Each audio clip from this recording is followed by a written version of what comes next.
राजाला पाहून खान म्हणतो कसा, आओ आओ शिवाजी, आओ हमारे गले लग जाओ. खानानं राजाला आलिंगन दिलं आणि दगा केला. खानाचा अभिमान मान्याला, खानाचा अभिमान मान्याला, कट्यारीचा वार त्यानं केला, कट्यारीचा वार त्यानं केला. खर खरं आवाज झाला, खर खरं आवाज झाला. चिलखत होतंय अंगाला, चिलखत होतंय अंगाला. खानाचा वार फुका गेला. खान यडबडला. इतक्यात महाराजानं पोटामंदी पिचवा ठेकेला, पोटामंदी पिचवा ठेकेला. वाघन खाचा मारा केला, वाघन खाचा मारा केला. टरा टरा फडलं पोटाला, टरा गेला खानाचा कोटा. भाई रे आला जी, भाई रे आला जी, भाई रे आला जी.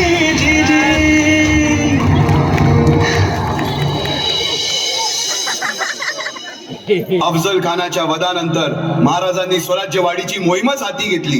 पाता पाता पन्हाळ्यापर्यंतचा प्रदेश जिंकून घेतला. कोकणही ताब्यात घेतले. सर्वत्र फक्त विजयच विजय दिसू लागला. हिंदवी स्वराज्य वाढू लागले. अशा या वाढत्या हिंदवी स्वराज्यावरती संकटे येतच होती. पुढे स्वराज्यावर संकट आले ते म्हणजे सिद्धीचे, सिद्धी जोहरचे. सिद्धीने सुमारे 4 महिन्यापेक्षा जास्त पन्हाळ्याला वेढा घातला.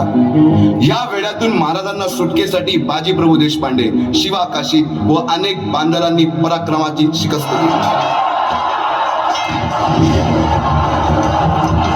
समोर मृत्यू दिसून सुद्धा शिवा काशीद प्रति शिवराय बनून सिद्धीच्या शामियानात जातात. काय म्हणावे त्या धैर्याला. पावनखिंडीत 3000 गनिमांशी अवघ्या 300 मावळ्यांना घेऊन गोडखिंड अडवून धरली आणि बाजीप्रभूंनी राजांना पुढे जाण्यास सांगितले. काय म्हणावे त्या शौर्याला. राजे, लाख मेले तरी चालतील, परंतु लाखांचा पोशिंदा हा जगलाच पाहिजे. जा राजे जा, फक्त एक करा. विशालगडावर पोहोचल्यावर तोफेचे 5 बार द्या. तोपर्यंत हा बाजी या खिंडीतच गनीम रोखून ठेवतो.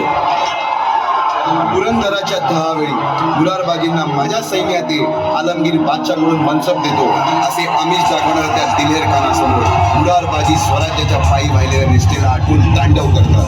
काय म्हणावे त्या स्वामी निष्ठेला. पुढे राजांना आग्र्याला जावे लागले. तेथील औरंग्याच्या मगरमिठीतून निष्ठून आल्यावर तहात दिलेल्या किल्ल्यापैकी जेव्हा कोंढाणा घेण्याची वेळ आली तेव्हा स्वतःच्या मुलाचे लग्न बाजूला ठेवून सुभेदार तानाजी मालुसरे पुढे आले. काय म्हणावे त्या त्यागाला. ही मोहीम मॅच फत्ते करणार राजू. आधी लगीन कोंढाण्याचं, मग माझ्या रायबाचं.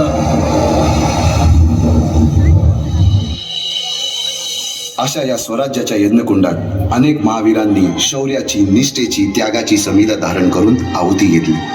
अशा कित्येक महावीरांनी पराक्रमाची पराकाष्ठा करत स्वराज्याचे एक एक दगड, चिऱ्या, पायऱ्या बसवल्या, घडवल्या.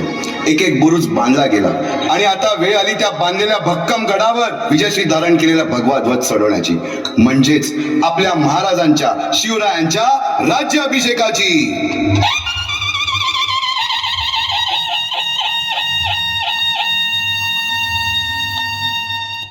350 वर्षाच्या काळरात्रीनंतर अरुणोदय झाला. भगवंतांनी दिलेला शब्द खरा झाला. हिंदवी स्वराज्य स्थापन करणारा, यवनांची पीडा नष्ट करणारा जाणता राजा राज्याभिषेकासाठी सज्ज झाला.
She was single.